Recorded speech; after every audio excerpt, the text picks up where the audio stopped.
Salve pessoal, Matheus aqui trazendo diretamente do nosso baú Haikyuu de Haruichi Furudate, mangá que eu tava numa curiosidade imensa de ler justamente por conta de que esse mangá aqui, galera, é um fenômeno, não só no Japão, não só aqui no Brasil, mas ao redor do mundo. Já foi publicado aí na Coreia do Sul, na China, na Itália, na França, Estados Unidos, enfim, Tailândia, em vários lugares, e os fãs aqui do Brasil estavam pedindo muito para que as editoras trouxessem esse mangá. Ele começou a ser publicado inicialmente em 2012 e foi finalizado recentemente no ano de 2020, acabando aí com 45 volumes, né?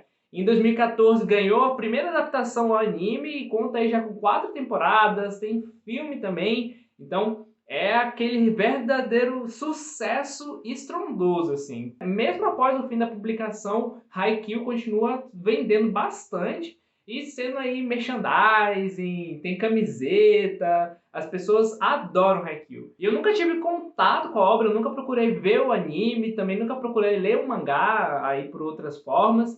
E justamente quando a editora JBC anunciou o mangá em fevereiro de 2021, ou seja, esse ano que está sendo publicado, eu fiquei na expectativa, eu fiquei na curiosidade, queria saber o que faz Haikyuu ser esse mangá tão aclamado pelos fãs. E agora, em agosto de 2021, chegou aí pra gente poder conferir o fenômeno, né? Conferir a história de Haikyuu. Uma coisa interessante que eu acho mencionar é que em 2019 o próprio autor, né, de Haikyuu, Haruichi, ele chegou a vir até aqui no Brasil, acompanhou a seleção feminina, né, acompanhou o treino da seleção feminina de vôlei, justamente na tentativa de emergir ainda mais dentro do vôlei, principalmente o vôlei brasileiro, que é reconhecido aí mundialmente como uma das melhores seleções, ainda que esteja bem mal posicionada politicamente, aí vamos ser francos, mas é uma seleção que joga demais.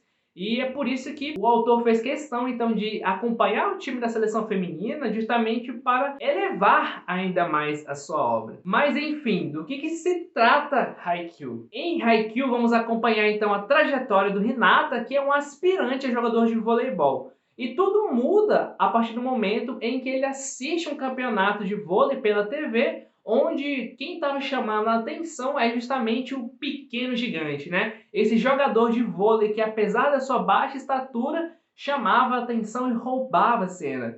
Nesse momento, o Hinata vê que não importa o seu tamanho, mas sim depende muito da sua determinação em querer vencer, em querer jogar o vôlei. A gente sabe que, por tabela, a maioria dos jogadores de vôlei costumam ter essa alta estatura, né? São muito grandes. Mas aqui isso não vai se tornar um impeditivo para o Hinata. Ele vai tentar jogar outros jogos, beisebol, vai tentar também ir para o futebol, só que vai ser justamente no vôlei que, por ver aí o seu ídolo chamando tanta atenção, é que ele vai entrar de cabeça nesse mundo. Só que de um lado, o Hinata não tinha com quem treinar. O time de vôlei da escola dele era praticamente inexistente. Isso vai fazer com que ele tenha que jogar sozinho, treinando com parede, treinando com o time feminino de vôlei, treinando com senhoras idosas, ou até com alguns amigos ali que davam uma força pro Hinata. De qualquer forma, ele vai conseguir formar um time aí meio que aos trancos e barrancos, e é com esse time que ele vai pro seu primeiro jogo do intercolegial, né? Que é aquele jogo que rola entre os colégios de uma determinada cidade. Só que logo na primeira partida, eles vão cair de cara com um dos times que é considerado um dos mais fortes, um dos favoritos naquela época, e que conta aí com o jovem Kageyama, né? Que é esse jogador que chamam de rei da quadra, justamente por ser um habilidoso jogador, mas que também é um tirano, né? Um ditador. Ele quer que as pessoas joguem conforme as regras dele. E aí que a gente vai acompanhar então no primeiro capítulo esse jogo entre o Hinata e o Kageyama, e o resultado é a derrota de lavada do time de Hinata. Mas ainda com essa derrota, o Hinata vai chamar muita atenção do Kageyama pela sua persistência e a vontade de continuar jogando, ainda que o jogo já estivesse perdido desde o início. Depois disso, o Hinata vai se mudar então para o colégio do Karasuno, onde ele vai adentrar ao time de voleibol, que inclusive era o time por onde o pequeno gigante jogava, na intenção justamente de trilhar os mesmos caminhos que o seu ídolo. O que ele não esperava é que, assim como ele, o Kageyama também estaria no Karasuno. E a partir daí começa o momento desses dois terem que se entender a fim de conseguirem jogar no mesmo time, né? E a relação do Hinata com o Kageyama é aquela típica relação de pessoas que não se entendem, mas que precisam trilhar um caminho e chegar a um consenso, porque afinal de contas, o time desunido é a pior coisa que pode rolar na quadra. E é justamente estabelecendo a relação do Hinata com o Kageyama é que a gente vai encontrar o brilho desse primeiro volume. O Kageyama é um jogador muito orgulhoso e acha que segura o jogo sozinho. Todos devem obedecer ao seu comando e prever as suas jogadas. Isso com certeza vai acabar causando alguma desestruturação no time, porque muitas pessoas vão acabar obtendo essa repulsa do Kageyama. No começo do vídeo eu cheguei a falar para vocês, inclusive, que o Haruichi vai se inspirar bastante na seleção brasileira de voleibol, justamente por conta dessa projeção que o vôlei brasileiro vai ganhar. E não à toa, ele vai trazer inclusive uma citação aqui que eu vou ler para vocês, que é uma frase, uma máxima dita pelo técnico da seleção masculina de vôlei brasileiro, o Bernardinho. Ele vai falar o seguinte: vôlei é uma orquestra, não há espaço para solistas. Quando o jogador começa a pensar, eu sou excepcional, aí ele já era. E isso que traduz muito da personalidade de Kageyama. E é a partir justamente de entrar em sintonia com o Hinata é que ele vai começar a ter que ceder ou pelo menos a elevar as habilidades do Hinata. E o Hinata aqui, apesar de ser um jogador excepcional, talentoso, ele pula muito alto, ele é muito ágil, mas é um jogador que durante muito tempo também acostumou-se a jogar sozinho. Não pelo fato dele ser mandão, mas pelo fato dele ser o único a realmente se importar com o voleibol dentro dos seus amigos. E é aí que ele vai sentir esse fardo de ter que carregar o jogo. Ele já não precisa mais carregar o jogo sozinho, porque ele tem outras pessoas que conseguem dar conta. Então ele tem ainda que treinar as suas habilidades, como receber a bola, como sacar, a fim de realmente entrar em sintonia com o resto do time e principalmente com o Kageyama, que é aquela pessoa a qual ele tem uma repulsa, ele tem aquele famoso ranço. Ou seja,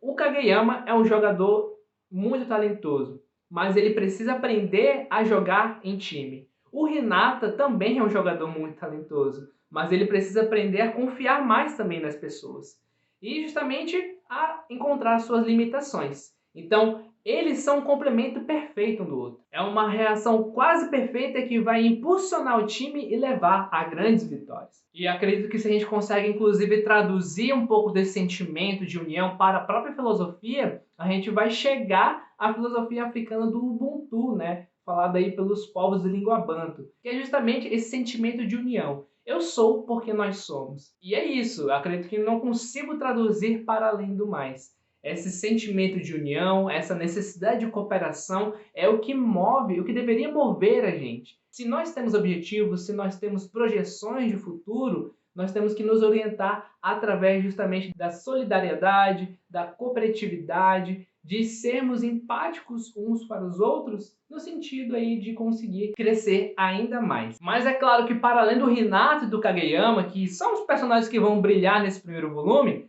ainda assim somos apresentados a outros personagens. E só para ficar no time do Karasuno, que é o time principal aqui, nós vamos conhecer então Tanaka, que é um personagem extremamente divertido, extrovertido. Ele fala o que der na telha, mas também é um personagem que se importa muito com seus amigos. A gente também vai ter o Sawamura, que é o capitão do time, mas que vai servir justamente como esse pêndulo, né? Esse equilíbrio e esse ponto de congruência entre todos os integrantes. E somos apresentados também a Sugawa, que é o atual levantador do time e que atua nessa personalidade mediadora no sentido de conseguir chegar ao meio termo e o melhor para todos. E bom, pelo teor do vídeo, pela minha empolgação, já deu para perceber que eu adorei Haikyuu. Realmente, gostei demais.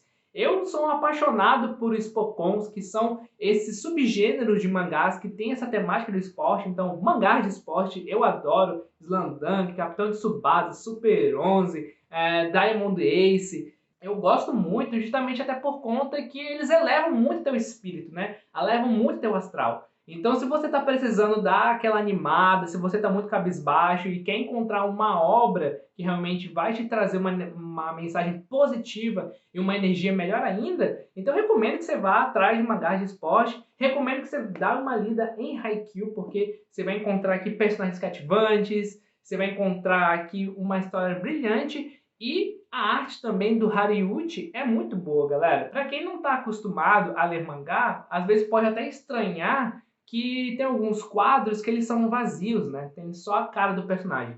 Isso por conta de que a produção do mangá é uma produção insana, galera. Toda semana é um capítulo novo com de 22 a 24 páginas, né? Isso naquelas revistas que são semanais. Então a galera entra justamente num ritmo de produção absurdo. Mas aqui em Haikyuu, o que me chama a atenção e que me surpreendeu é como é que os quadros do Hariuchi eles são bastante até preenchidos. São poucos quadros que vão ter um vazio. E isso chama muito a nossa atenção, até por conta que a gente entende que muitas vezes não se tem esse preenchimento total, assim como é típico de quadrinhos europeus, estadunidenses, por conta dessa produção rápida, por conta dessa produção em massa, né? Em geral, uma, duas, três pessoas em cima da mesma obra, né? Mas quem puxa é o autor, então ele tem que pensar na história, ele tem que fazer os esboços para depois que os assistentes passem o lápis final. E além disso também é uma arte com muito movimento, uma arte com muita fluidez, porque acho que os mangás de esporte pedem isso, né? Senão vai ficar uma coisa muito engessada, uma coisa muito travada e pode até te tirar um pouco da leitura. Mas aqui em Haikyuu não, nossa, os movimentos, as artes são insanas, assim. Você realmente se sente energizado, se sente empolgado, você vai torcendo a cada do jogo. Aqui nesse primeiro volume nós vamos ter 3 jogos. E cada um desses jogos a gente vai sentir uma emoção diferente, a gente vai torcendo e esperando que as pessoas realmente consigam chegar ao seu objetivo. Mas e você? É fã de Haikyuu? Já leu a obra? Viu o anime? Comenta aí embaixo o que você acha de Haikyuu, se você gosta, se você não gosta. E acima de tudo também comenta o que você achou desse vídeo. Lembrando que seu retorno é muito importante para a gente poder melhorar cada vez mais. E é isso, pessoal. Agradeço demais se você chegou até o final. Não esquece aí de deixar o like, não esquece de se inscrever no canal e ativar o sininho para que as nossas notificações e nossos vídeos possam chegar até você. E vamos lá com o Haikyuu!